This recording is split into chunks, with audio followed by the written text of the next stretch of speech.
Bueno, la lección de esta semana tiene un título importante para nosotros, que es Jesús, nuestro hermano fiel. El tema que trata esta lección es el mismo tema que trataron Waggoner y Jones en 1888, el que presentaba al santo, al verdadero Jesús. El tema que fue rechazado por nuestros hermanos y por eso no pudieron entrar por la puerta estrecha al reino de Dios. Y Dios dejó a nuestros hermanos en el desierto en 1888. Dios los estuvo llamando por 13 años hasta que en 1901 le indicó a la Nahuay que esa generación no entraría en Canaán, no entraría en el reposo prometido, no entraría en el reposo del que va a hablar nuestra lección la semana que viene. Ahora, vamos a tratar este tema claro y directamente como Jesús dice que tiene que tratarse el mensaje del ángel de la Odisea. ¿Cuántos Jesús hay en nuestro tiempo? ¿Cuál de ellos es nuestro verdadero hermano fiel? ¿Presenta nuestra lección al verdadero hermano fiel? Sabemos que hay un solo Dios verdadero y un solo Jesús verdadero. Y Él es la verdadera semilla de trigo, la verdadera puerta de las ovejas y el verdadero camino, el que conduce al Padre. Como Jesús lo dijo, yo soy la puerta, el que por mí entrare será salvo. Entonces la verdadera puerta es Jesús. Y después él, cuando estaba por ser crucificado, le dijo a los discípulos lo que registramos en Juan 12, 23 al 24. Jesús les respondió diciendo, ha llegado la hora para que el Hijo del Hombre sea glorificado. De cierto os digo que si el grano de trigo, porque él se asocia con el grano de trigo, no cae en la tierra y muere, queda solo, pero si muere, lleva mucho fruto. O sea, él, el grano de trigo, tenía que morir ¿para qué? Para llevar fruto, para que la promesa del Padre se cumpliera, para que viera el fruto de la aflicción de su alma. Y en Juan 14:6 Jesús nos dice, yo soy el camino y la verdad echada por tierra y la vida. Nadie viene al Padre sino por mí. Pero como Jesús mismo lo indicó, en nuestro tiempo habría dos Jesús, porque habría un falso Jesús, un falso Cristo. Y como consecuencia habría dos semillas, a las que se las llamaría Jesús, la verdadera semilla de trigo y la falsa semilla de trigo, la semilla de la cizaña. Y habría dos puertas, a las que se las llamaría Jesús, la puerta estrecha, por la que se entra al lugar santuario de Dios, y la puerta ancha por la que se entra a la sinagoga de Satanás. Y dos caminos a los que se los llamaría Jesús, el camino angosto, que lleva a la vida, y el camino espacioso que lleva a la perdición, a conocer las profundidades de Satanás. Por eso Jesús nos dice que en nuestro tiempo, los que vivimos después de que el hombre de pecado hubiera echado por tierra la verdad y puesto en su lugar la mentira, no lo conoceríamos. Y eso tenemos que entenderlo porque Jesús nos dice que no lo conoceríamos. Pero el ángel de la Odisea cree que lo conoce. Y ese es el problema del ángel de la Odisea.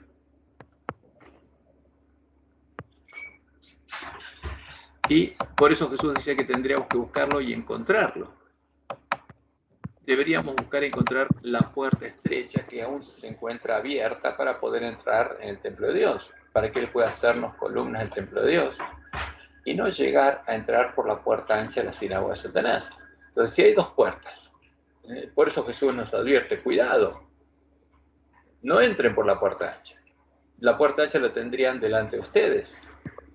Y es la puerta que tiene delante de él el ángel de la Odisea.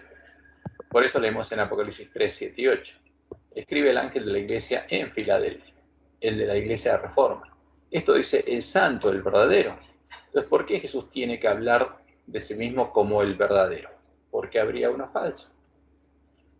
Entonces se identifica como el que tiene la llave de David, porque el falso se las dio el Papa. Ese es el tema. ¿Puedes cerrar la puerta? Entonces, ¿qué pasa? El falso se las dio el Papa. Porque el Papa dice que Jesús le dio las llaves del reino a Pedro, que es el primer Papa. Y eso está en nuestras Biblias, en los cadáveres de los dos testigos. Pero Jesús dice que no. que él tiene la llave de David, que es una sola. Y él abre y ninguno cierra, y cierra y ninguno abre. Y nos dice, yo conozco tus obras. Aquí he puesto delante de ti una puerta abierta, la cual nadie puede cerrar. El Papa no la puede cerrar, Satanás tampoco. Porque aunque tienes poca fuerza, has guardado mi palabra y no has negado mi nombre.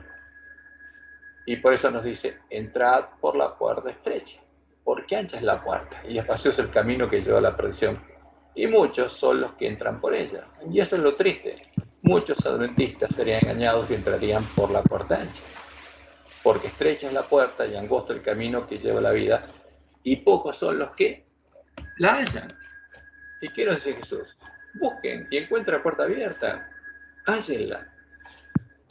Y al que la encuentra y entra, Jesús le dice al que venciere, yo le haré columna del templo de mi Dios, porque tengo que reedificar los lugares desolados y nunca más saldrá de allí, y escribiré sobre él el nombre de mi Dios y el nombre de la ciudad de mi Dios, la Nueva Jerusalén, la iglesia triunfante, la cual desciende del cielo de mi Dios y mi nombre nuevo. Por eso es importante que lo encontremos, porque Santo, el verdadero Jesús, es la piedra del ángulo del templo de Jehová. Y es la puerta por la que entrarán los justos. Los adventistas que dejarán de lado la bandera negra de los paganos, la bandera de Satanás, elevarán la bandera blanco puro de la iglesia primitiva, la bandera que Dios les mostró a Juan que tiene que elevar el pueblo adventista, y serán hechos columnas en el templo de Jehová. Y en el párrafo siguiente de Primeros Escritos vemos cuál es la bandera de la iglesia primitiva. Porque están los paganos con una bandera negra, con figuras del sol, la luna y las estrellas, con imágenes de sus ídolos, y hay una bandera en blanco puro, sobre la cual estaba escrito Purice Santidad Jehová. Y esa es la bandera que Dios le mostró a Elena de White que tenía la iglesia primitiva, y es la bandera que Dios le dio al pueblo adventista. Ahora, y le mostró que cuando los apóstatas se unieron con los paganos, elevaron la bandera negra y empezaron a perseguir a los que llevan la blanca. ¿Y nosotros qué tenemos que elevar? ¿La negra o la blanca? La blanca. ¿Y cuál es la negra? Lo vimos en la Edicto de Tesalónica.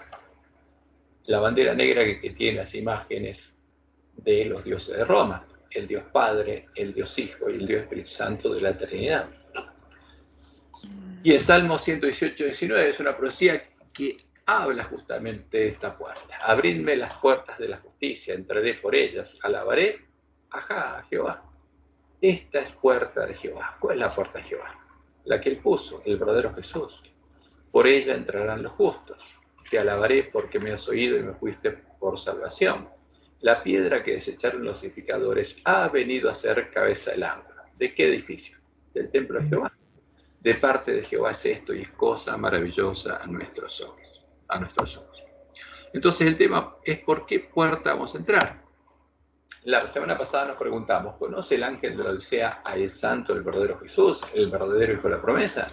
Y después de estudiar las escrituras que anunciaban la venida del Mesías, buscando arreglar nuestras lámparas, para no ser engañados por las palabras de los sabios de Roma, que ellos introdujeron los cadáveres de los dos testigos, para reflejar la doctrina de Jezabel, y descubrir cuál es el origen y quién se esconde debajo del disfraz de Dios Hijo de la Trinidad, y quién es el santo, el verdadero Jesús, podemos responder que, como lo anunció Jesús, el ángel de la Odisea no lo conoce. Y delante de él fue puesto el falso Jesús, el Dios Hijo, que aparece en nuestras creencias fundamentales y en las lecciones de la escuela sabática. Y especialmente en esta, porque al estudiar Hebreos 2 tenemos que ver al verdadero Jesús, pero nuestros teólogos no pueden verlo, porque como el ángel de la Odisea tiene los ojos cerrados y ven otra cosa, ven la imagen que grabaron en su mente.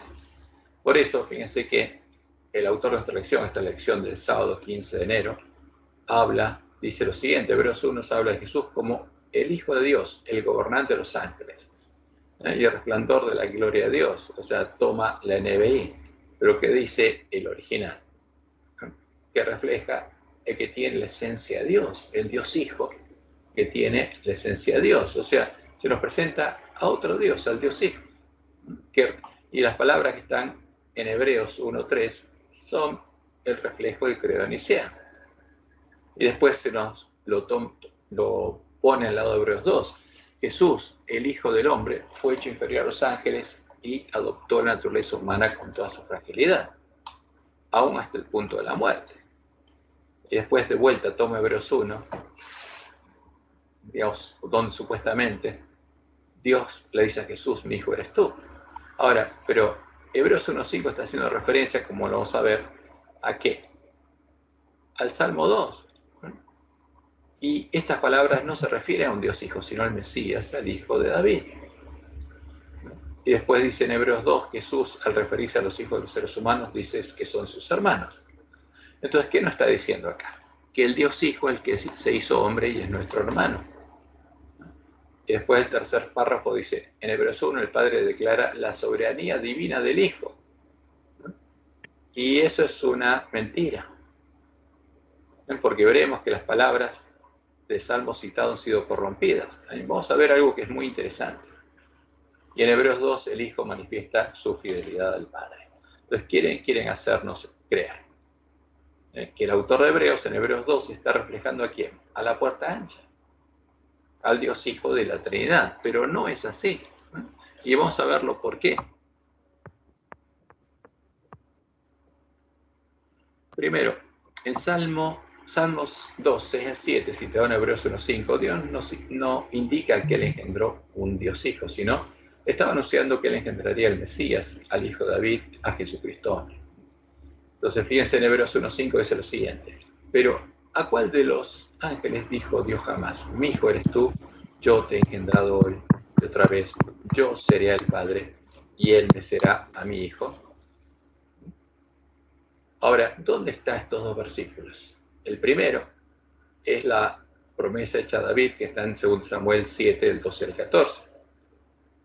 Y cuando tus días sean cumplidos y duermas con tus padres, yo levantaré después de ti a uno de tu linaje, el cual procederá de tus entrañas, o sea que va a tener tu carne, la carne de David, y afirmaré su reino.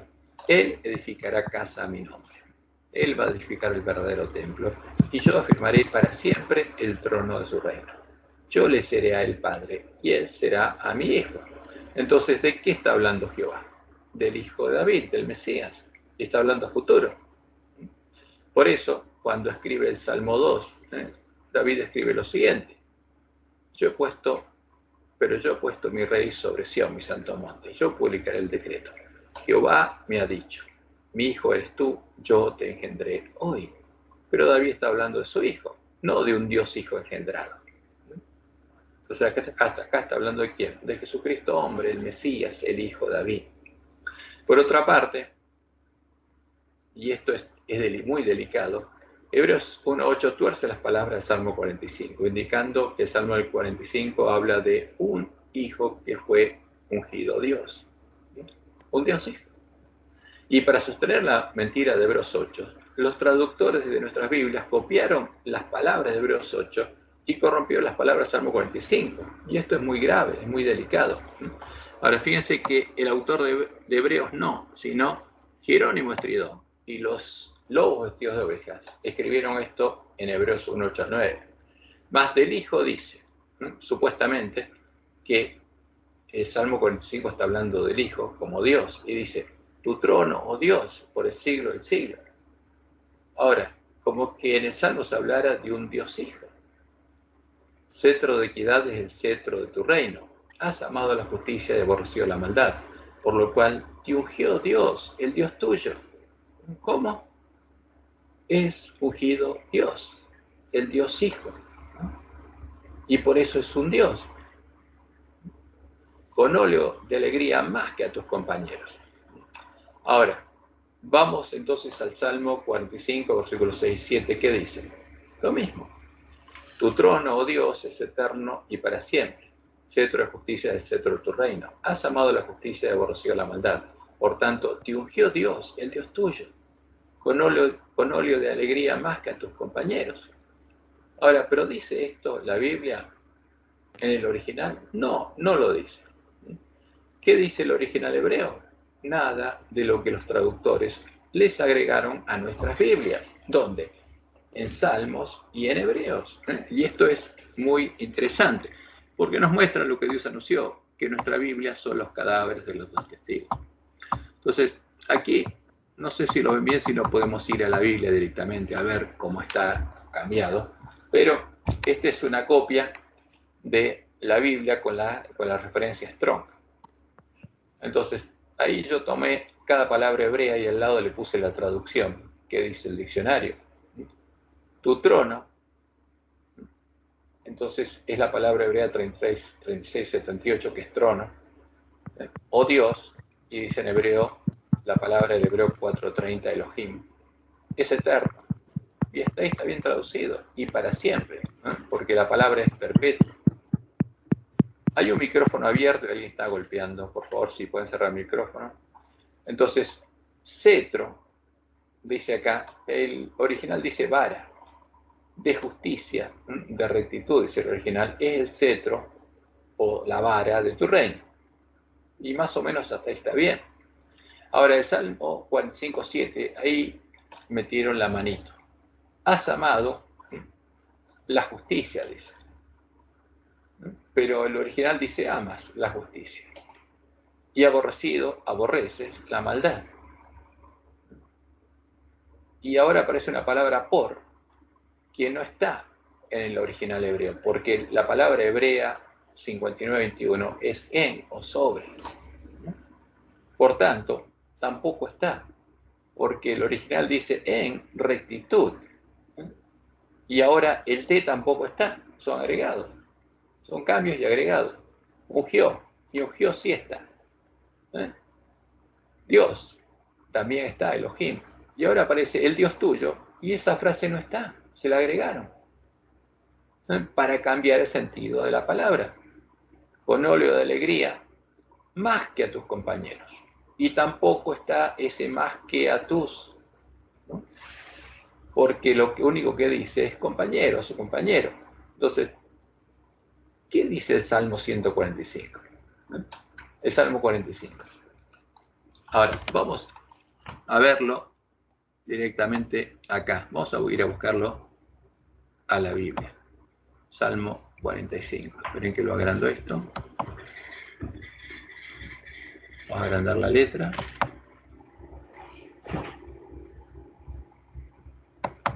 Vamos a buscar el Salmo 45. Y vamos a empezar a leerlo. Porque es un canto a quién, al Mesías. Y empieza así. Rebosa mi corazón palabra buena, dirijo al rey mi canto. Mi lengua es pluma de escribiente muy ligero.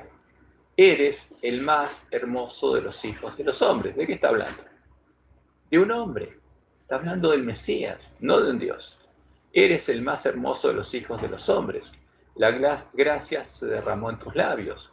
Por tanto, Dios te ha bendecido para siempre. Ciñe tu espada sobre el muslo, oh valiente, con tu gloria y con tu majestad. En tu gloria sé prosperado. Cabalga sobre la palabra de verdad, de humildad y de justicia, y tu diestra te enseñará cosas terribles. Tus saetas agudas, con que caerán pueblos debajo de ti, penetrarán en el corazón de los enemigos del rey. Y ahora empieza a hablar de Dios, ¿no? Porque está hablando de quién. Del Mesías, del hombre, el más hermoso de los hijos de los hombres, y empieza a hablar de Dios. ¿Y qué dice?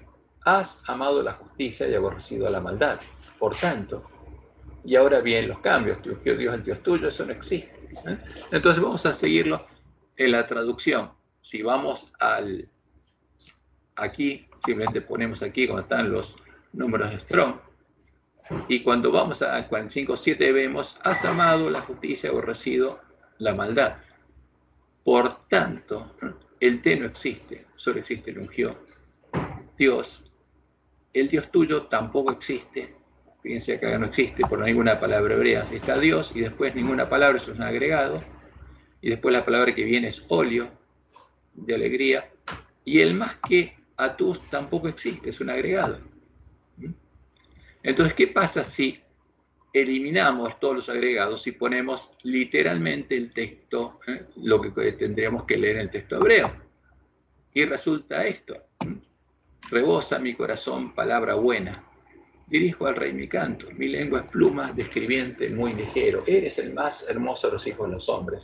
La gracia se derramó en tus labios. Por tanto, Dios te ha bendecido para siempre. ¿Cómo lo bendijo? Y ahí justamente el versículo 7 lo dice. Ungiendo sobre rectitud a su compañero, porque está hablando de su compañero.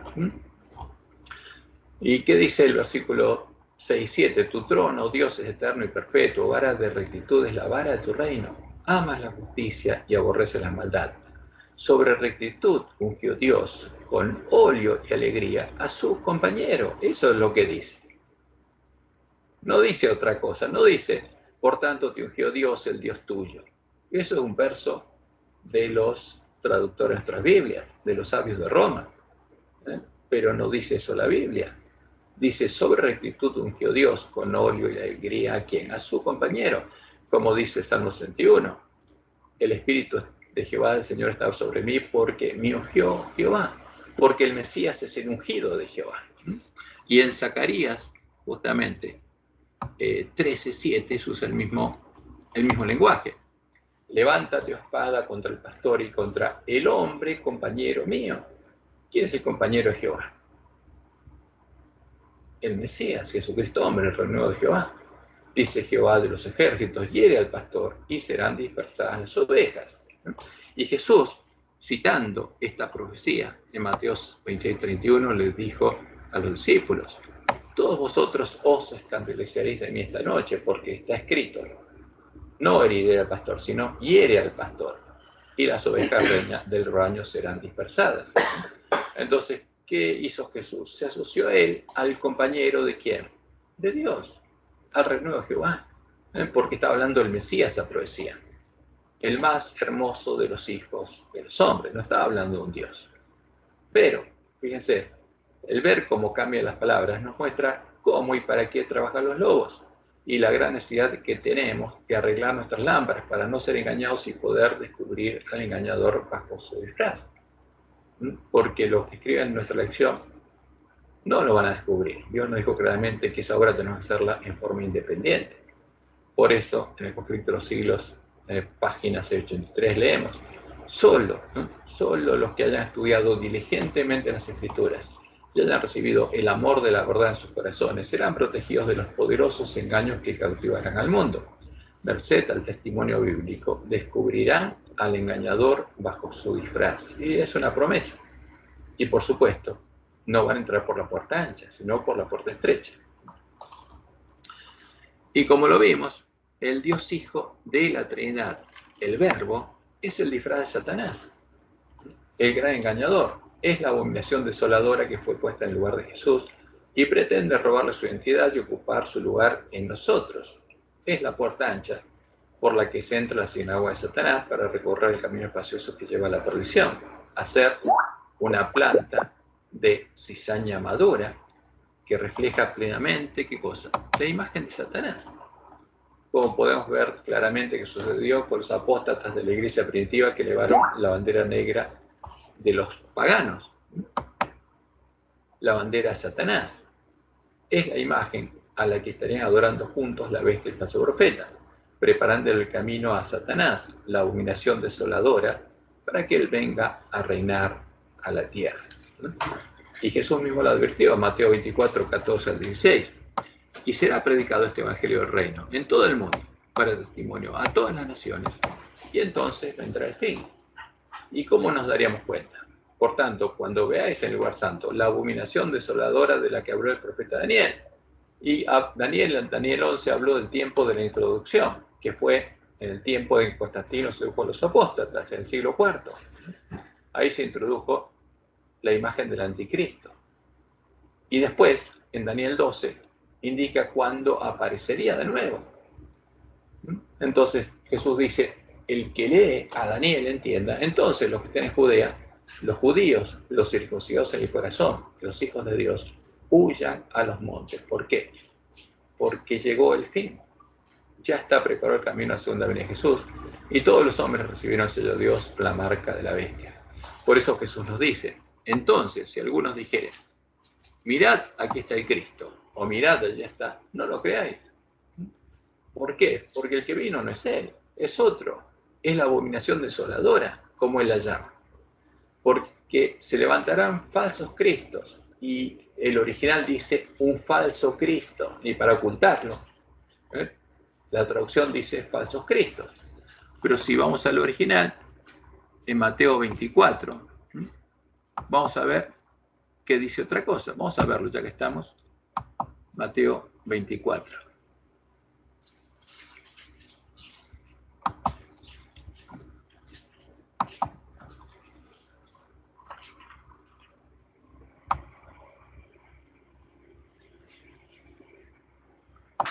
Porque dice, se levantarán, y el se levantarán lo ponen ellos porque en griego está porque, la palabra es porque, y eso está correcto. Acontecerá. ¿Qué cosa? Que se levantarán, la palabra es levantarse, o se despertarán. ¿Quién? Falsos Cristo, dice nuestra lección. ¿Y qué dice el original? ¿Cuál es la palabra? Un Mesías espurio, un falso Cristo, no falsos. Un Mesías espurio. ¿Y quién es el Mesías espurio? El falso Cristo es Satanás. Entonces, eso es claro. Entonces, porque se levantará, ¿quién? El falso Cristo y falsos profetas, y harán grandes señales y prodigios de tal manera que engañarán, si fuera posible, aún los escogidos. Por eso Jesús dice, ya lo he dicho antes, así que si os dijera, mirad, está en el desierto, no salgáis, no soy yo, es Satanás. O mirad, está en los aposentos, no lo creáis, porque como el relámpago que sale del oriente y se muestra hasta el occidente, así será también la venida del Hijo del Hombre. Porque donde quiera que estuviera el cuerpo muerto. Entonces Jesús identifica al anticristo como la abominación asoladora, y el cuerpo muerto, allí se juntarán las águilas, los que comen cuerpos muertos.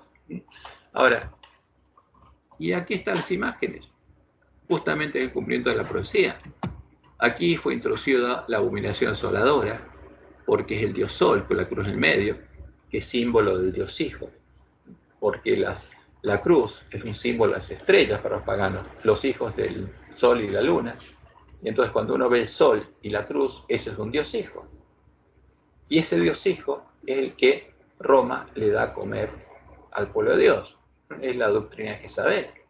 Y ahí está el sol Padre, el sol Hijo y el sol Espíritu Santo. Porque es el Dios de la fortaleza, el Dios de Babilonia, reflejado en su doctrina. Y por último, tenemos justamente al sol con la cruz y el cuerpo muerto, por eso Jesús lo llamó así. Y tenemos esta imagen ecuménica de los que están esperando que venga. Y es simbólica, porque es el cuerpo muerto. Como la canción de Stingray. Como la canción de Stingray. Entonces todas las naciones unidas como hermanos, bienvenida daremos al Señor. ¿A qué Señor? Que viene en la tierra. Y ese no es Jesús, ese es Satanás. Ahora, fíjese esta imagen, ¿dónde apareció? En un audiovisual de la división sudamericana, o adventista del séptimo día. Esta es la imagen que pusieron. ¿Y este quién es? No es Jesús, es el cuerpo muerto, es el anticristo. Y acá tenemos ¿qué cosa? Una reunión ecuménica, donde fíjense, acá hay unas monjitas, acá hay unos indígenas que adoran a su Dios en su tradición, acá hay otros que supone que son cristianos, hay todo, de todo. Y todos unidos, esperando ¿a quién? Fíjense, la multitud sigue, ¿a quién? Al anticristo, porque eso no es Jesús, es el cuerpo muerto, porque Jesús no se quedó en la cruz, y es el símbolo de Satanás. Y como dice Elena, el acto capital que coronará el gran drama del engaño será que el mismo Satanás será por Cristo. El gran simulador, el gran engañador simulará que Cristo habrá venido. En varias partes de la tierra Satanás se manifestará a los hombres como ser majestuoso, de un brillo deslumbrador, parecido a la descripción que del Hijo de Dios da San Juan en Apocalipsis. La gloria que le rodee superará cuanto hayan visto los ojos mortales. El grito de triunfo repercutirá por los aires. Cristo ha venido, Cristo ha venido. ¿Y quién vino? Satanás. ¿Quién vino? La abominación asoladora. El Jesús de la bestia y el falso profeta. El pueblo se postrará en adoración ante él, mientras levanta sus manos y pronuncia una bendición sobre ellos como Cristo bendecía a sus discípulos cuando estaba en la tierra. Y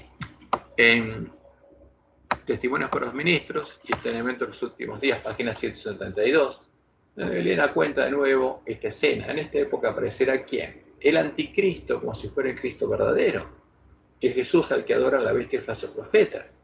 Y entonces la ley de Dios será completamente invalidada en las naciones de nuestro mundo. La rebelión contra la santa ley de Dios habrá llegado a su completa maduración. Pero el verdadero director de toda esta rebelión es ¿quién? Es Satanás, vestido como un ángel de luz. Los hombres serán engañados y lo exaltarán al lugar de Dios y lo edificarán. Pero la omnipotencia se interpondrá contra las iglesias apóstatas que se unan para exaltar a Satanás. Y se pronunciará sentencia. Ahora, las iglesias apóstatas se unirían para adorar a este Cristo. Y se unirían puntos comunes de doctrina. Y cuando viéramos esos puntos comunes de doctrinas, identificaríamos claramente quién es el anticristo. Y se pronunciará sentencia, por lo cual en un solo día vendrán sus plagas. Y ahí empieza a caer las plagas, como dice Apocalipsis 16, 1 y 2. Y oí una gran voz que decía desde el templo a los 7 ángeles: id y derramad sobre la tierra las 7 copas de la ira de Dios. Fue el primero, y derramó su copa sobre la tierra, y vino una úlcera maligna y pestilente sobre los hombres que tenían la marca de la bestia, porque allá habían escuchado el mensaje del tercer ángel, y habían adorado a la imagen de la bestia, y que adoraban su imagen. ¿A quién estaba adorando? A Satanás. Y decían: Cristo ha venido, Cristo ha venido. Ahora, y lo triste es que esta nueva imagen, la del centro, apareció en una lección de la escuela sabática anterior, el año pasado. Esto es lo que apareció, esta imagen apareció en nuestra lección, donde está el sol con la cruz y toda la gente yendo a adorarla. Y esto se supone es lo que tenemos que hacer los adventistas, tenemos que llevar a toda la gente a adorar al sol. Y esto es obra clara de quién, de los lobos vestidos de ovejas que están en medio nuestro. Porque este no es Jesús, es el anticristo.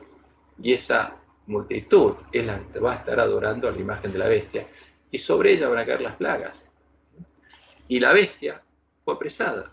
Y con ella el falso profeta, que había hecho delante de ella las señales con las cuales había engañado a los que recibieron la marca de la bestia. Y habían adorado a su imagen. ¿A quién? Al anticristo, a Satanás, llamándolo Dios y Cristo. Y eso es claro la profecía. No podemos decir que adoramos al mismo Jesús, el mismo Dios que la bestia y el falso profeta, porque adoran a Satanás. Pero nuestros teólogos dicen que sí lo adoran y lo están adorando. ¿Están adorando a quién? A Satanás. Y en las imágenes que ponen en nuestras lecciones lo adoran. Y estos dos fueron lanzados vivos dentro de un lago de fuego que arde con azufre.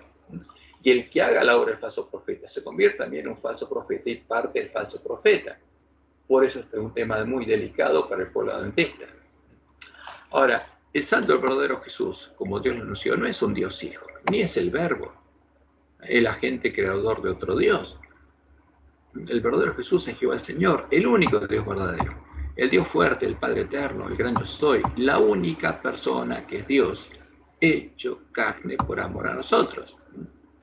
Él es la puerta estrecha por la que se entra al templo de Jehová, para recorrer el camino angosto que lleva a la vida, hacer una planta de trigo madura que refleja plenamente la imagen de Jesús, porque Él es el primogénito entre muchos hermanos. Y es la puerta abierta que el volantista debe encontrar para poder entrar al reino de Dios, recorrer el camino angosto, recibir el sello de Dios y poder terminar de prepararle el camino a su segunda venida. Y justamente en Deuteronomio 32, 39, hablándole al pueblo de la última generación, porque ahí anunció que en medio nuestro estaría una falsa roca que serían dioses, como realmente la está. Entonces Jehová nos dice: ved ahora que yo soy, y no hay dioses conmigo. ¿A quién le dice eso? Al ángel de la Odisea, para que unja sus ojos con colirio y pueda ver que hay un solo Dios, y esa es una persona, y es Jehová, y no hay dioses con él. Y en Isaías 43, 10 al 12, Jehová nos dice lo siguiente: vosotros sois mis testigos, dice Jehová, y mis siervos que yo escogí, para que me conozcáis y creáis y entendáis. ¿A quién le habla? Al pueblo que estaría en la condición del ángel de la Odisea, que yo mismo soy. Antes de mí no fue formado Dios, ni lo será después de mí. ¿Habría otra persona fuera de Dios aparte de Jehová? No. Yo Jehová, y fuera de mí no hay quien salve. Yo anuncié, y yo salvé, y yo le estoy haciendo oír, dice Jehová. ¿Habría otra persona que nos pudiera hacer oír? No. ¿Que nos salvara? No. Y que anunciara tampoco. Y no hubo entre vosotros Dios ajeno. Vosotros pues sois mis testigos, dice Jehová. Y yo soy Dios. ¿Por qué él anunció? El mismo que anunció es el que salvó y el que nos hace oír. Y en Isaías 44, 6 al 8 leemos. Así dice Jehová, Rey de Israel y su Redentor. Porque Jehová es nuestro Rey y es nuestro Redentor. Jehová de los ejércitos, yo soy el primero y yo soy el postrero, y fuera de mí no hay Dios. Y termina diciendo, no hay Dios sino yo, una persona singular, no hay fuerte, no conozco ninguno. Pero el Dios Padre de la Trinidad conoce a otros dos, y el Dios Hijo también. Pero ninguno de ellos es Jehová, porque Jehová es el único Dios verdadero. Los otros son ídolos. Por eso leemos en Isaías 7:14. Por tanto, el Señor mismo os dará señal. He aquí que la Virgen concebirá y dará a luz un hijo y llamará su nombre Emmanuel, Dios con nosotros. ¿Qué Dios? El que estaba anunciando, el que nos salvaría, Jehová. Y como dice en Isaías 9:6, su nombre es Dios fuerte, Padre eterno. No es Dios Hijo. Es Dios fuerte, Padre eterno, Príncipe de paz. El Dios fuerte, el Padre eterno, sería el príncipe de paz. Eso es lo que anuncia la profecía. Por eso en Isaías 43, al anunciar la obra que haría Juan, y la que tenemos que hacer nosotros, que es prepararle camino a Jehová.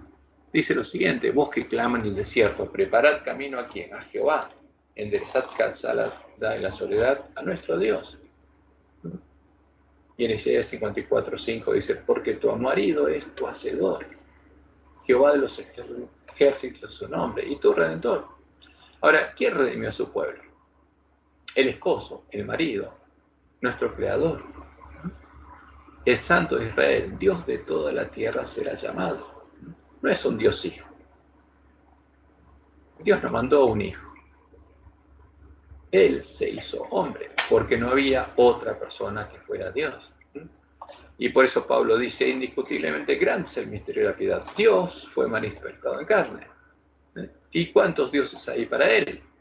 Porque, como dice en 1 Timoteo 2:5, porque hay un solo Dios. Y ese Dios fue manifestado en carne. Y ahora hay un solo mediador entre Dios y los hombres, Jesucristo, hombre. No hay dos dioses, hay uno solo. Por eso Jesús dijo, y esta es la vida eterna, que te conozcan a ti, el único Dios verdadero. ¿A quién reconocía como Dios verdadero Jesús? Solamente a su Padre. Y a Jesucristo, a quien has enviado. Por eso Jesús nos dice que cuando venga Satanás, huyamos a los montes, y que después de la tribulación de aquellos días, después de que caigan las plagas, el sol se oscurecerá y la luna anudará su resplandor y las estrellas del cielo, caerán las estrellas del cielo y las potencias de los cielos serán conmovidas. Y esto ocurre en la sexta plaga, cuando la gran ramera recibe su castigo y se seca el gran río Éufrates. Entonces, dice, aparecerá la señal del Hijo del Hombre en el cielo. ¿Cuándo? Después de las plagas. Y entonces lamentarán todas las tribus de la tierra y verán al Hijo del Hombre viniendo en las nubes del cielo con poder y gran gloria. ¿Y verán a quién? Al Hijo del Hombre, al Mesías verdadero, al Hijo de Adán, al Hijo de Abraham, al Hijo de David, viniendo sobre las nubes del cielo con poder y gran gloria. Y enviará a sus ángeles con gran voz de trompeta y juntará a sus escogidos de los cuatro vientos, desde un extremo del cielo hasta el otro. Y vemos que son dos distintos, hay dos Jesús distintos. ¿A cuál adoraremos? Porque los que adoren al verdadero, cuando vean venir al verdadero Jesús, dirán, y se dirán aquel día, he aquí, este es nuestro Dios, le hemos esperado y nos salvará. Este es Jehová, a quien hemos esperado. ¿El otro quién es? Es la abominación asoladora. Nos gozaremos y nos alegraremos en su salvación. Ahora, fíjense que esta es la más hermosa historia de amor jamás contada, de lo que un marido amante hizo para redimir a su esposa amada. ¿Por quién la redimió? El marido. Por eso, como dice en Isaías 47:4, nuestro Redentor, Jehová de los ejércitos es su nombre, el Santo de Israel. Y en Isaías 54:5 Jehová dice, porque tu marido es tu hacedor. ¿Quién es el marido? Jehová, de los ejércitos es su nombre. Y él es tu redentor. O sea, tu marido es tu redentor. El Santo de Israel, Dios de toda la tierra será llamado. Ahora, ¿qué hizo para redimirnos? Se hizo hombre y se entregó a sí mismo por nosotros. No entregó a otro, ¿no? Se entregó a sí mismo por nosotros, como dice Pablo en Efesios 5:25 al 27. Maridos, amad a vuestras mujeres así como Cristo amó a su iglesia. ¿Y quién es Cristo? Dios hecho hombre. Y se entregó a sí mismo por ella. O sea, se hizo hombre para entregarse a sí mismo ¿por quién? Por su esposa, en lugar de su esposa, para redimirla, para santificarla, habiéndola purificado en el lavamiento del agua por la palabra, a fin de presentársela a sí mismo. Una iglesia gloriosa, que no tuviese mancha, ni arruga, ni cosa semejante, sino que fuere santa, fuese santa y sin mancha. Ahora, ¿cuál es el objetivo del Evangelio? Que la iglesia sea santa y sin mancha, ¿no? Que los miembros de la iglesia sean santos y sin mancha. Y por eso, en Isaías, Jehová dice lo siguiente: por amor de Sión, por amor de mi amada, dice, no callaré, y por amor de Jerusalén no descansaré, hasta que salga como resplandor su justicia y su salvación se encienda como una antorcha. Entonces verán las gentes tu justicia y todos los reyes tu gloria, y te será puesto un nombre nuevo que la boca de Jehová nombrará. Y serás corona de gloria en la mano de Jehová, y diadema de reino en la mano del Dios tuyo. Nunca más te llamarán desamparada, ni tu tierra se dirá desolada, sino que serás llamada mi deleite, Epsibá, y tu tierra Beula, desposada, porque el amor de Jehová estará en ti. Esa es la promesa. El amor de Jehová va a estar ¿dónde? En el corazón de la esposa. Y tu tierra será desposada, pues como el joven se desposa con la virgen, se desposarán contigo tus hijos, y como el gozo del esposo con la esposa, así se gozará contigo el Dios tuyo. Y eso es lo más hermoso del Evangelio. Cuando comprendemos la verdad, podemos dejar de amar a Jehová, al santo, al verdadero Jesús, al que nos amó tanto y nos redimió. No. Por eso Satanás busca ocultarlo, para poder engañarnos y ocupar su lugar en nuestra mente y en nuestro corazón, para que lo amemos a él y lleguemos a ser parte de su esposa, la gran Babilonia. Entonces, por eso es importante que el pueblo de Dios entienda la verdad y pueda discernir entre la verdad y la mentira. Ahora, esto lo tenemos que ver junto con esta lección, porque es muy importante para el pueblo adventista, para que pueda discernir entre la verdad y la mentira. Y vamos a ver primero el Jesús que no es Jehová y no es nuestro hermano. Entonces, cuando un mentiroso quiere defender una mentira, termina creando nuevas mentiras. Eso es lo que les ocurrió a los apóstatas que elevaron la bandera negra a los paganos con las imágenes del Dios Padre, del Dios Hijo y del Dios Espíritu Santo de la Trinidad, definidos usando cosas sacrificadas a los ídolos, los conceptos y dogmas con los que los paganos definían a sus dioses. Para sostener su primera afirmación, su primer dogma, las imágenes de estos dioses debían estar sujetas a las definiciones de los dogmas paganos y debían cumplir con ellos. Y así empezaron a definir nuevas mentiras. Ahora vamos a ver cuáles son estos dogmas filosóficos paganos. Primero está la esencia de la sustancia divina, porque en función de eso definieron los dioses. Para los filósofos griegos, la esencia o sustancia divina de la que estaban hechos o eran engendrados los dioses precedía a la existencia de estos y era permanente y primordial. Esta esencia o sustancia es el equivalente griego del ser divino creado por Zoroastro, Ahura Mazda, del que provienen el bien y el mal y todos los dioses, que por supuesto esta es la imagen de Satanás, porque ahí viene la ciencia del bien y el mal. Lo mismo sucedía con la sustancia de la que estaban hechos o eran engendrados los mortales, que también era permanente y primordial, que no cambiaba. Aquí tenemos justamente una explicación. Los primeros filósofos griegos que estudiaron la naturaleza, la física, fueron los presocráticos, trataron de establecer el origen y la constitución de los seres naturales. Entendían la naturaleza como una sustancia permanente y primordial. Ahora, ¿qué dice Hebreos en nuestras Biblias? Que Jesús tiene la sustancia del Padre. ¿Y de dónde viene ese concepto? De aquí. Una sustancia permanente y primordial que se mantiene a través de los cambios que sufren los seres naturales. O sea, pueden sufrir cambios los seres, pero su esencia no cambia.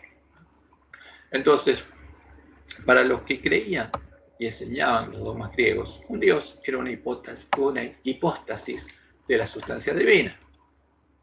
Un hijo de los dioses, engendrado por los dioses, que heredaba la naturaleza divina, como Apolo, hijo de Zeus, dios de Dios, engendrado de la sustancia divina de su padre y de su madre. Y un mortal era una hipóstasis de la sustancia mortal, un hijo de un hombre y una mujer. Y un semidios, porque podían mezclarse los dioses y los mortales, era una hipóstasis compuesta de 50% de sustancia divina y 50% de sustancia mortal, un hijo nacido de la unión de un dios y una mujer. Y aquí está el término semidioso mestizo, que es la mezcla, ¿no?, de un hombre y una mujer, y los conceptos que tenían ellos era esto. Ahora, fíjense cómo dice, acá vamos a ver al final. Según se creía en la antigüedad, la semilla de la deidad, porque se hacían imágenes de dioses, como los hombres, que también tenían semen. Según se creía en la antigüedad, la semilla de la deidad, simbolizando el cielo, se mezclaba en el útero, simbolizando la madre tierra. Y los hijos poseían parte de las cualidades divinas, como fortaleza y energías extraordinarias, poder cruzar el umbral de la vida y la muerte y regresar sin daño, o hacer de intermediarios tras la muerte entre dioses y hombres. Entonces, para los filósofos paganos, como todas las sustancias son permanentes y primordiales, la naturaleza de una persona o hipóstasis de esa sustancia, sea divina, mortal o un semidios, no cambiaba con el tiempo ni con los cambios que sufría esa persona. Y mantenía esos atributos que le eran dados cuando era engendrado.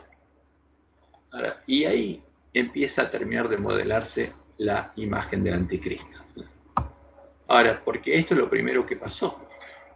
Entonces, si Jesús es un Dios engendrado de la sustancia divina del Dios Padre, y según los dogmas filosóficos, esta sustancia es inmutable, ¿qué pasó con su sustancia cuando se hizo hombre?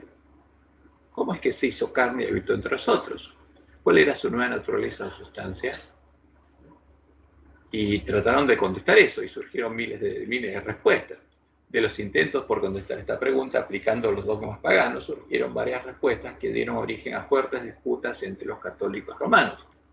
Algunos planteaban que Jesucristo hombre, siendo un hijo de Dios, el Dios Espíritu Santo, y de una mortal, de María, se mezclaban los atributos divinos y humanos en una única nueva naturaleza, como ocurría con los semidioses.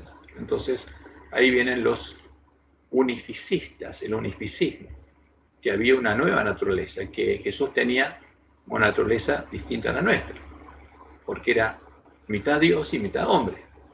100% hombre, 100%. Otros planteaban que el Dios Hijo no podía cambiar su naturaleza y habitaba en espíritu en un cuerpo humano, una especie de avatar, el cuerpo que dejó en el tiempo su muerte, etc. Porque no podía, su esencia no podía cambiar, no podía dejar de ser Dios. Entonces, ¿cómo se iba a ser hombre? Habitaba en un cuerpo. Ahora, y hubo muchas disputas y cosas raras, por supuesto, porque era todo absurdo. Pero ¿y cómo se sacaron todas estas disputas? Con la definición de un nuevo dogma papal, al que todos debían aceptar y someterse. ¿Qué dijeron? Que Jesucristo hombre era 100% Dios.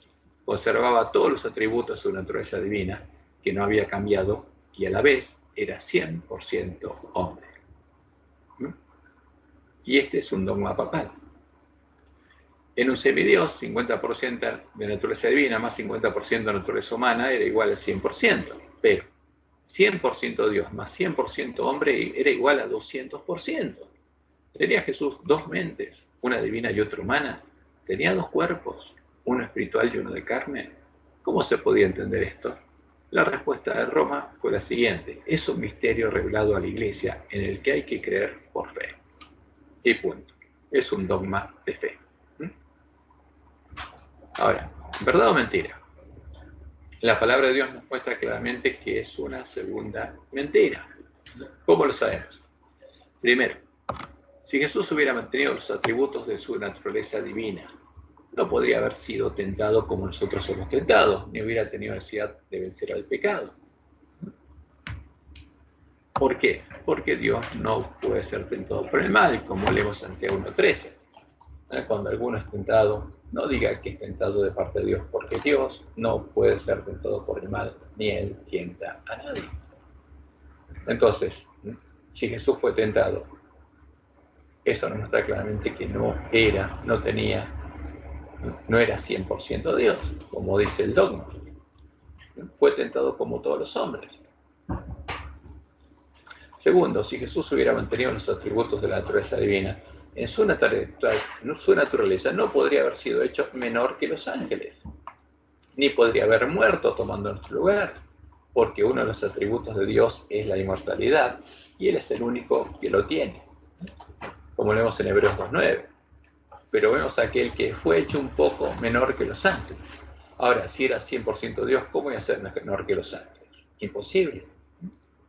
Era 100% hombre. A Jesús, coronado de gloria y de honra a causa del padecimiento de la muerte, para que por la gracia de Dios gustase la muerte por todos. Era un hombre y podía morir.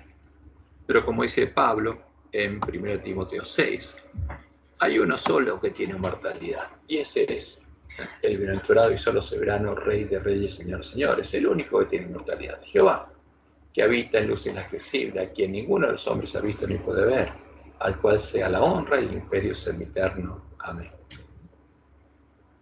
Y es evidente que es una mentira lo que dice Roma.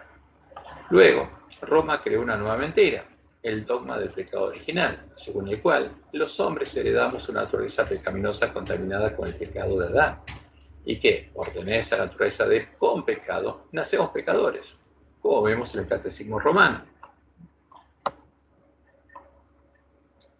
Artículo 403, justamente, siguiendo a San Pablo, la Iglesia ha enseñado siempre que la inmensa miseria que oprime a los hombres y su inclinación al mal y a la muerte no son comprensibles sin su conexión con el pecado de Adán y con el hecho de que nos ha transmitido un pecado con que todos nacemos afectados y que es muerte del alma. ¿Qué quiere decir? Que nacemos con pecado. O sea, cargamos un pecado cuando nacemos. Por esta certeza de fe, la Iglesia concede el bautismo para la remisión de los pecados incluso a los niños. Entonces, ¿por qué bautizan a los niños? Porque nacen con pecado. Y son pecadores y tienen que ser perdonados sus pecados, si no se van al limbo. Ahora, artículo 404 sigue explicando el dogma. ¿Cómo el pecado de Adán vino a ser un pecado de todos sus descendientes? Y termina diciendo, todo el género humano es en Adán como el cuerpo único de un único hombre. Santo Tomás, un santo. Por esta unidad del género humano, todos los hombres están implicados en el pecado de Adán. O sea, es un verso que se creó Santo Tomás, como todos están implicados en la justicia de Cristo. Sin embargo, la transmisión del pecado original es un misterio. Entonces, cada vez que definen un dogma, dicen es un misterio. Y termina diciendo, este pecado afecta a la naturaleza humana. O sea, es un pecado que está incluido en la naturaleza, es una naturaleza que incluye pecado, que transmitirán en un estado caído, según el Concilio de Trento. Es un pecado que será transmitido por propagación a toda la humanidad, es decir, por la transmisión de una naturaleza humana privada de la santidad y la justicia originales. Por eso el pecado original es llamado pecado de manera análoga, es un pecado contraído, no cometido, un estado y no un acto. O sea, nacemos pecadores porque traemos ese pecado. Eso dice Roma. Y por supuesto, eso es contrario a la palabra de Dios, porque es otra mentira, ¿verdad o mentira? La palabra de Dios nos muestra claramente que es una tercera mentira, y van agregando mentiras. Dios indicó en su palabra que los hijos no llevan ni heredan ni la culpa ni el pecado de sus padres. Por eso no pueden heredar ni llevar ni la culpa ni el pecado de Adán. Deuteronomio 24:16, los padres no morirán por los hijos, ni los hijos por los padres. Cada uno morirá por su pecado. Ezequiel 18:20, el alma que pecare, esa morirá. El Hijo no llevará el pecado del Padre, el Padre llevará el pecado del Hijo. La justicia del justo será sobre él y la impiedad del impío será sobre él.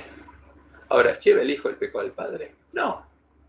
¿Los hijos de Adán llevan el pecado de Adán? No. ¿Y los nietos de Adán llevan el pecado de sus padres y el de Adán? No. ¿Y nosotros llevamos el pecado de nuestros padres y toda la genealogía hasta Adán? No. Es una mentira.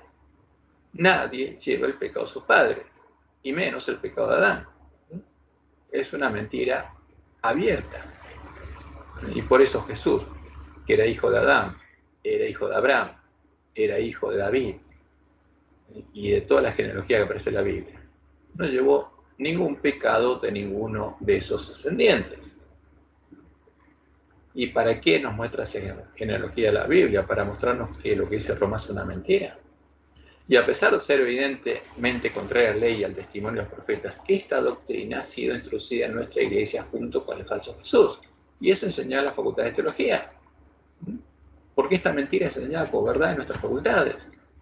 Ahora, en las fotos del simposio de teología sobre Romanos que se llevó a cabo en la UAP en octubre del 2017, podemos observar que nuestros teólogos, doctores y profesores de teología evitan hablar del pecado original, pero usan un término equivalente. Heredamos una naturaleza pecaminosa, una naturaleza con pecado.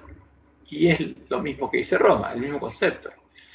Y usando una parte de Romanos 5, traducido por San Jerónimo en la Biblia Católica y aislado del resto de la palabra de Dios, concluyen que los hombres heredamos la culpa por el pecado de Adán. E indican que esta es la posición de la Iglesia Adventista. Ahora, pero es contraria abiertamente a la Biblia, pero es la posición de la Iglesia Adventista. Es lo que creen teóricamente los adventistas.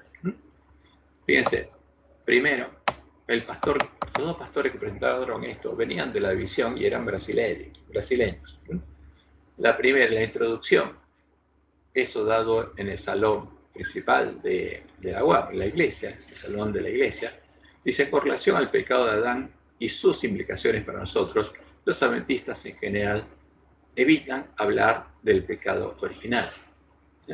Pero enfatizan ¿qué cosa? Una herencia de una naturaleza pecaminosa. O sea, no hablamos del pecado original, pero ¿qué creen? Que heredamos una naturaleza pecaminosa, que tiene pecado. Y, como resultado de eso, el estado de alineación resultante. ¿Qué enseña? La misma doctrina de Roma. ¿Eh? Y en otra presentación, en las conclusiones sobre la reflexión hermenéutica sobre la herencia del pecado, ¿cuál es la posición adventista? ¿Herencia de culpa? ¿Y qué dice este pastor? Respuesta positiva. Sí, heredamos la culpa, que puede ser revertida, o sea, a negativa, justamente por la gracia de Dios. Entonces, pero es lo mismo que Roma. Heredamos la culpa y por la gracia somos perdonados. Entonces hay que bautizar a los niños. ¿Por qué no bautizamos a los niños si creemos la misma cosa que Roma? Y es increíble. Ahora, ¿cuál es la verdad sobre este punto? ¿Qué relación tiene la naturaleza con el pecado? Ahora, que el problema del pecado no es el problema de una naturaleza, es evidente en la palabra de Dios, dado que, primero, Lucifer fue creado perfecto y a imagen de Dios, teniendo una naturaleza física perfecta y sin mancha, superior a la naturaleza con la que fue creado el hombre, y pecó. ¿Tenía algo que ver el pecado con su naturaleza? No, nada. ¿Cambió la naturaleza de de Lucifer porque pecó, dejó de ser un ángel? No. Los otros ángeles también fueron creados perfectos y a imagen de Dios, teniendo una naturaleza física perfecta y sin mancha, superior a la naturaleza con la que fue creado el hombre. Y la tercera parte de los ángeles pecó. ¿Por qué? ¿Por su naturaleza? No, era perfecta. No tiene nada que ver con eso. Adán y Eva fueron creados perfectos y a imagen de Dios y teniendo una naturaleza física perfecta y sin mancha, y pecaron. Ahora, y Jesús nació como un hijo del hombre, siendo inferior a los ángeles y teniendo la misma carne y sangre que todos sus hermanos, los hijos de Adán. Una carne debilitada y degradada por 4000 años de pecado, y no pecó. Esa carne y sangre, nuestra carne y sangre, no le impidió vencer al pecado en la carne y llegar a ser un cordero adulto y sin mancha de pecado. ¿Qué pasó? Es que la carne no tiene nada que ver con el pecado. es otra cosa. Como Dios le explica, el problema no está en nuestra carne, en la naturaleza de nuestro cuerpo, ni en la de los ángeles, ni en la de Adán antes de la caída, ni en la de Adán después de la caída, ni en la nuestra degradada por 6.000 años de pecado. Como sucedió con Lucifer, el verdadero problema está en lo que tenemos escrito en la mente y en el corazón. Es la ley que tenemos escrita en la mente y el corazón, porque eso es lo que define si somos un árbol bueno o un árbol malo. Como dijo Jesús, Mateo 12:35, el hombre bueno del buen tesoro del corazón saca buenas cosas y el hombre malo del mal tesoro saca malas cosas. ¿Y qué dice Ezequiel 28 que pasó con Lucifer? Corrompió el tesoro de su corazón, se llenó de iniquidad y pecó. ¿Por qué él creó esa ciencia que corrompe la mente y el corazón? Y después él corrompió la mente y el corazón de sus hermanos y el del hombre. Y en Mateo 7:18 Jesús dice, no puede el buen árbol dar buenos frutos, ni el árbol malo dar frutos buenos. Porque ¿qué tiene el corazón? ¿Qué ley tiene?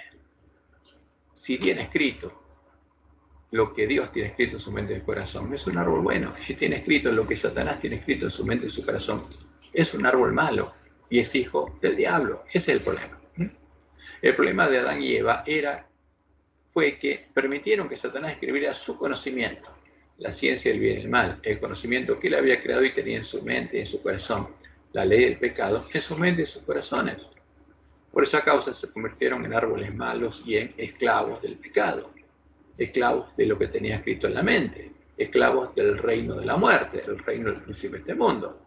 Por eso Jesús tenía que liberarnos de ese reino, ¿no? Y ahí está la clave para entender de qué se trata justamente el plan de redención. Y fíjense que teniendo la misma carne y sangre que nosotros, Jesús fue un árbol bueno, porque Dios escribió su ley de amor en su mente y su corazón, como lo había escrito en la mente y el corazón de Adán y Eva, y como promete hacerlo con nosotros, los hermanos de Jesús en la carne. Dios no necesita cambiar nuestra carne para poder escribir su ley. En nuestro estado, Él lo que necesita que nosotros querramos, que Él vuelva a escribir su ley en nuestra mente y en nuestro corazón, y quite la ley del pecado. Y Él lo va a hacer. Fíjese, Salmos 48 habla del Mesías, me complazco en hacer tu voluntad, oh Dios mío, y tu ley está en medio de mi corazón. ¿Qué tenés, Jesús? La carne de Abraham, la carne de David, la carne de sus hermanos, pero ¿qué tenía en su mente y su corazón? Tenía escrita la ley de Dios, por eso era un árbol bueno. Y en Jeremías 31:33, Jehová prometió hacer esto, una vez que fuéramos redimidos. Pero este es el pacto que haré con la casa de Israel después de aquellos días, dice Jehová. Daré mi ley en su mente y la escribiré en su corazón. O sea, donde Satanás escribió su ley, yo voy a escribir de nuevo mi ley, para que sean mis hijos, y dejen de ser hijos del diablo. Y yo seré ellos por Dios, y ellos me serán por pueblo. Por esa causa, en el tiempo de la cosecha, en la última generación, habrá nuevamente árboles buenos en el pueblo de Dios, y serán separados de los árboles malos que tienen justamente. Y serán separados los árboles buenos, los árboles que tienen buen fruto, de los árboles malos. ¿Y por qué van a ser diferentes? Porque habrán elegido una cosa u otra. Y en Mateo 7:18 al 20 leemos, no puede el buen árbol dar malos frutos, ni el árbol malo dar frutos buenos. Todo árbol que no da buen fruto es cortado y echado en el fuego. Ahora, ¿qué somos? Árboles malos. ¿Pero qué va a pasar en el tiempo de la cosecha? ¿Alguien va a quedar? Sí. Los árboles buenos, los que hayan dado buen fruto. ¿Por qué? Porque habrían sido transformados por Dios en árboles buenos. ¿Cómo? Escribiendo su ley en la mente y el corazón del que quiera que Él lo haga. Así que por sus frutos los conoceréis. O sea, en este tiempo, cada vez más se va a empezar a ver la diferencia entre los hijos de Dios y los hijos del príncipe de este mundo. Y como consecuencia de enseñar esta mentira sobre nuestra naturaleza, para ocultar la verdad, los teólogos de Roma tuvieron que crear una nueva naturaleza, una naturaleza humana diferente de la nuestra. ¿Para qué? Cuando el Dios Hijo de la Trinidad se hiciera hombre, no naciera pecador por tener la carne pecaminosa que heredan todos los hijos de Adán. como también lo vemos en el Catecismo Romano, porque al inventar esta mentira, tienen que inventar otra carne para Jesús. Y así terminaron de modelar el anticristo. ¿Y qué dice? Tras la caída, el hombre no fue abandonado por Dios, al contrario, Dios lo llama y le anuncia de modo misterioso la victoria sobre el mal y el levantamiento de su caída, Génesis 3:15. Este pasaje del Génesis ha sido llamado protoevangelio por ser el primer anuncio del Mesías Redentor, anuncio de un combate entre la serpiente y la mujer, y de la victoria final de un descendiente de esta. Ahora, el conflicto sería entre la serpiente, la mujer, y los hijos de la serpiente y los hijos de la mujer, y no uno solo. Y el artículo 411 sigue diciendo: la tradición cristiana ve en este pasaje un anuncio del nuevo Adán. Y después, por otra parte, dice: numerosos padres y doctores de la Iglesia ven en la mujer anunciada en el protoevangelio la madre de Cristo, María, como nueva Eva. Entonces se inventan una nueva Eva, que es madre del nuevo Adán, porque necesitan que tenga una carne que sea distinta a la nuestra. Ella ha sido la primera y de una manera única se benefició de la victoria sobre el pecado alcanzada por Cristo. Fue preservada de toda mancha de pecado original. Entonces Eva tenía otra carne, esta nueva Eva, ¿no? Que supuestamente es María. Y no era igual que todos los hombres, era distinta. Tenía la naturaleza de Adán antes de la caída. Y durante toda su vida terrena, por una gracia especial de Dios, no cometió ninguna clase de pecado. O sea, fue la primera que venció el pecado en la carne. Y por eso pudo tener un hijo sin pecado. Y por supuesto, todo es un invento. De ese modo terminaron de modelar a la imagen del anticristo, de Jesús, que, además de no ser Jehová, el Dios de Israel, no tiene nuestra carne, no vino en nuestra carne, no es hijo de Adán, ni de Abraham, ni de David, y por lo tanto no es nuestro hermano. Y ese no es nuestro hermano, el que no es nuestro hermano, ¿quién es? El anticristo. ¿Es verdad o mentira? La palabra de Dios nos muestra claramente que es una cuarta mentira. Primero, el santo, el verdadero Jesús, el Mesías de la promesa, el hijo del hombre, de Adán, es hijo de Abraham y es hijo de David, según la carne. La promesa de Génesis 22 a Abraham: en tu simiente, en tu hijo, serán benditas todas las naciones de la tierra. Y a David se le dice que el Mesías procedería de sus entrañas, tendría su carne. Y Pablo en Romanos 1:3 dice que Jesús, acerca de su hijo, nuestro Señor Jesucristo, que era del linaje de David según la carne. ¿Era o no era? Claro que era. ¿Era hijo de David según la carne? Sí. ¿Tenía la carne de David? Sí. Segundo punto, como lo indica el autor de Hebreos en el versículo de memoria, dado que todos los hijos de Adán participaron de la misma carne y sangre, para llegar a ser en todo semejante a sus hermanos, Jesús participó de la misma carne y sangre que todos los hijos de Adán. Y es claro esto, así que por cuanto los hijos participaron de carne y sangre, él participó ¿de qué? De lo mismo. ¿De qué? De la misma carne y sangre. Para destruir. Y el original dice dejar, inmovilizar, neutralizar, abolir, acabar. ¿Qué cosa? Por medio de la muerte, el que tenía el imperio de la muerte, esto es el diablo, para liberarnos de la esclavitud a la que estamos sometidos, porque Satanás nos reclamaba como propios. ¿De quién nos liberó Jesús? De la esclavitud, del pecado. Por Satanás nos reclamaba como súbditos de su reino. Y el tercer punto claro es que el Jesús que no tendría nuestra carne y sangre sería el falso Jesús, el anticristo.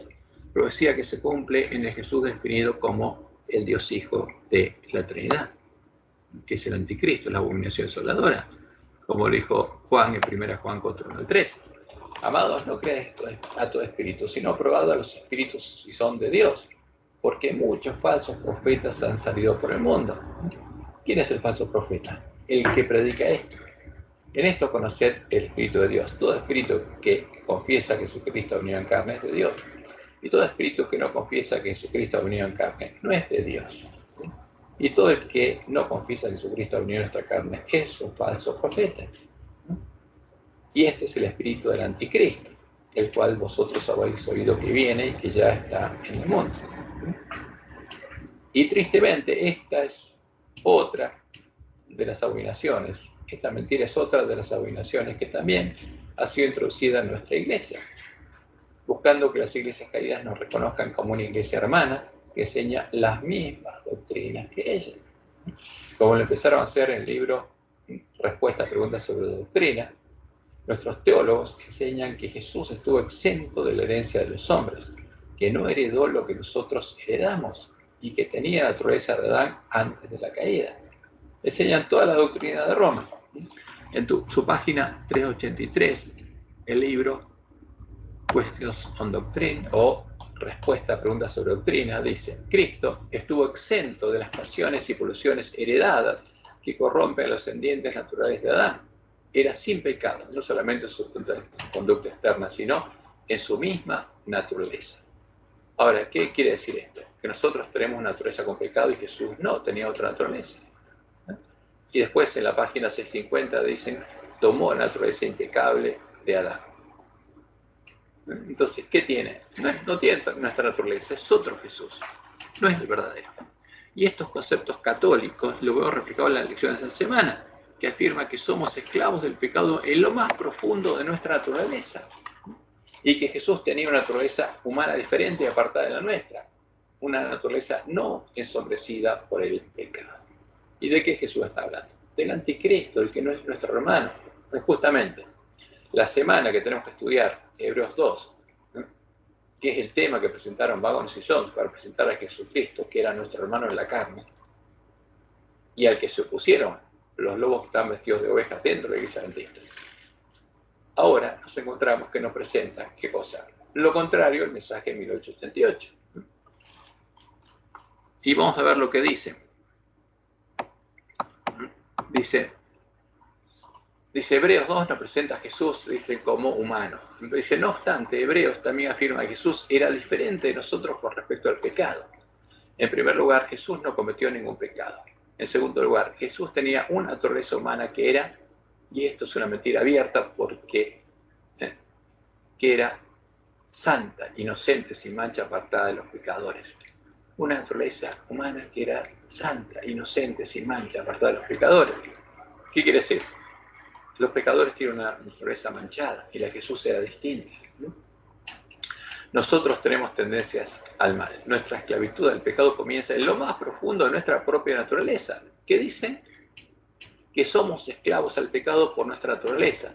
¿Y qué más enseñan? Que recién en la segunda venida Jesús va a cambiar esa naturaleza. ¿Y qué quiere decir eso? Que vamos a seguir siendo pecadores hasta la segunda venida, o sea, árboles malos hasta la segunda venida. Pero Jesús fue claro: si seguimos siendo árboles malos, vamos a ser cortados. Y eso es lo que quiere Satanás. Por eso nos enseña la mentira en el folleto de nuestra lección. Porque el que cree esto creyó en una mentira. No obstante, dice más adelante, la naturaleza de Jesús no estaba ensombrecida por el pecado. No era nuestra naturaleza, tenía otra. ¿Y a qué Jesús presenta en nuestra visión? Al anticristo, a la abominación desoladora de la que habló el profeta Daniel.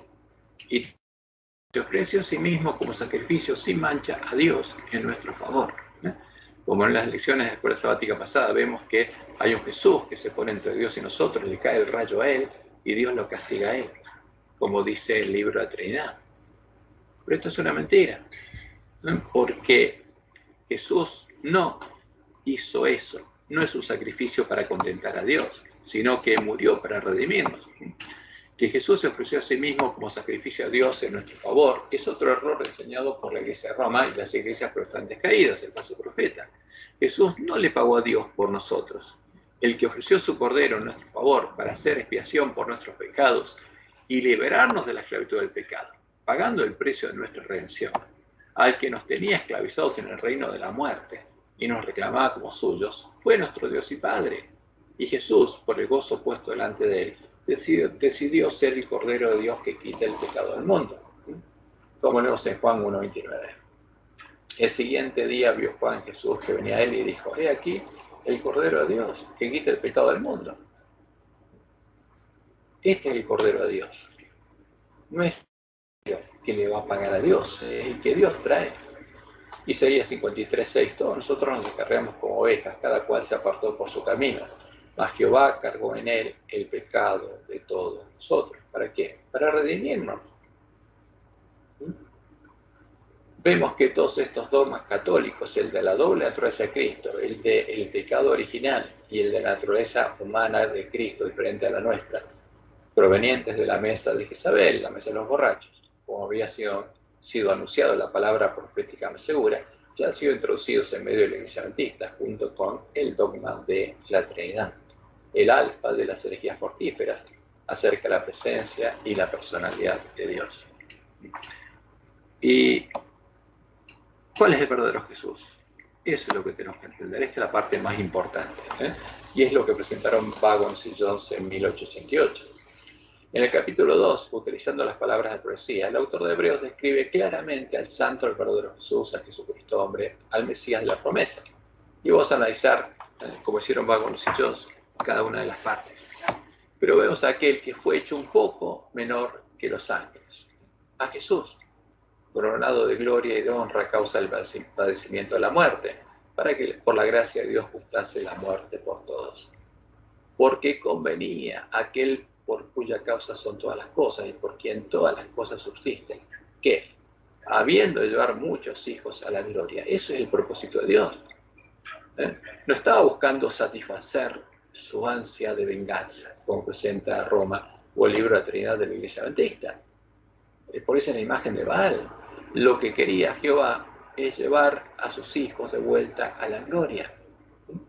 Habiendo de llevar muchos hijos a la gloria, perfeccionarse por aflicciones al autor de la salvación de ellos, porque el que santifica y los que son santificados de uno son todos.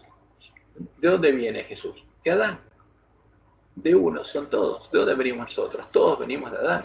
Por lo cual no se avergüenza de llamarlos hermanos, porque Jesús era hijo de Adán, diciendo: anunciaré a mis hermanos tu nombre, en medio de la congregación te alabaré. Y otra vez, yo confiaré en él. Y de nuevo, he aquí yo y los hijos que Dios me dio.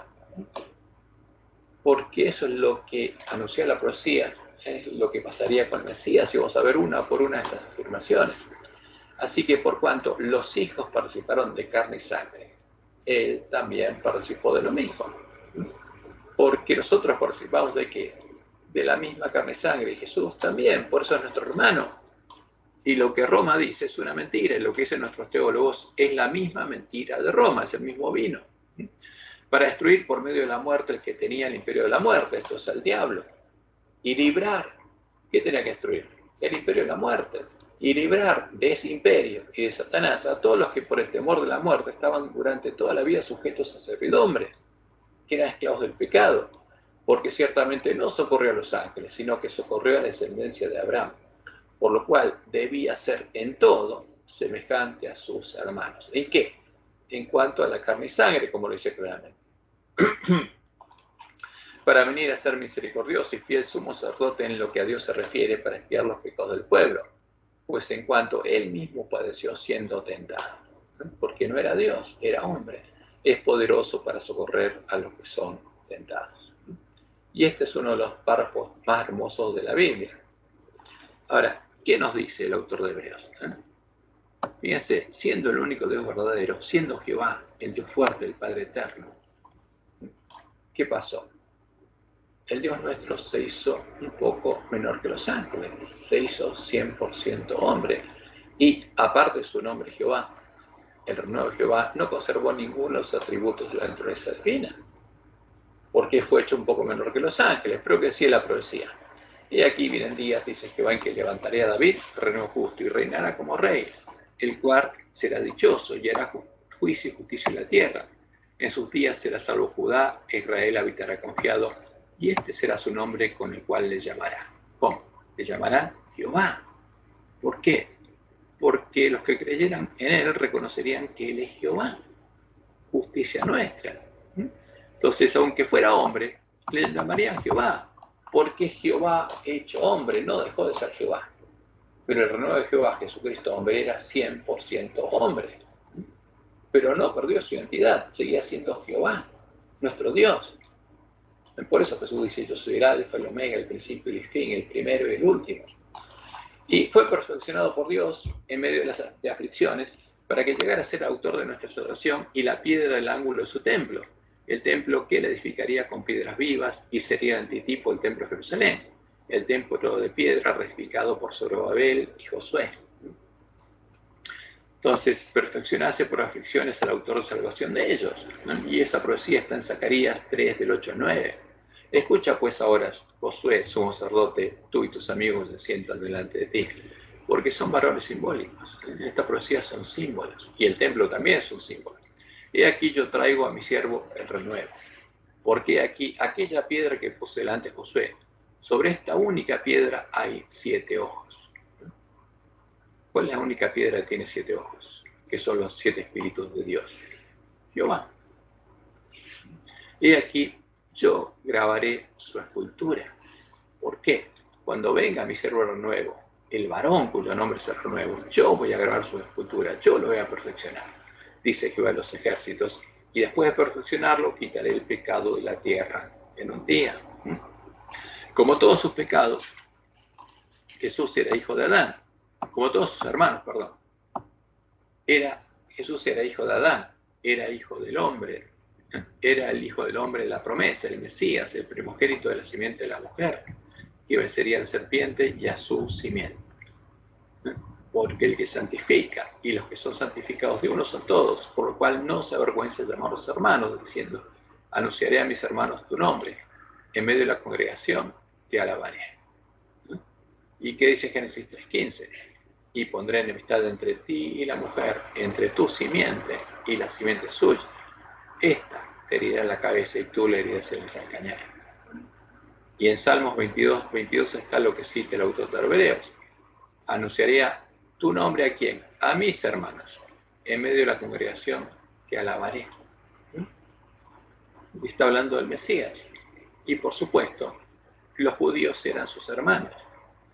Como hombre, nació de mujer y nació bajo la ley, debía confiar en Jehová, su Dios, y debía depender de él. Debía vencer por la fe en su Dios y Padre, como nosotros. Y otra vez, yo confiaré en él. Y por ejemplo, Isaías 50, del 4 al 7 dice lo siguiente: Jehová el Señor me dio lengua de sabios para saber hablar palabras al cansado. Despertará mañana tras mañana, despertará mi oído para que oiga como los sabios. ¿Quién era? Un hombre que necesitaba aprender y oír la palabra de Dios. Jehová el Señor me abrió el oído y yo no fui rebelde, ni me volví atrás. Di mi cuerpo a los heridores y mis mejillas a los que me besaban la barba. No escondí mi rostro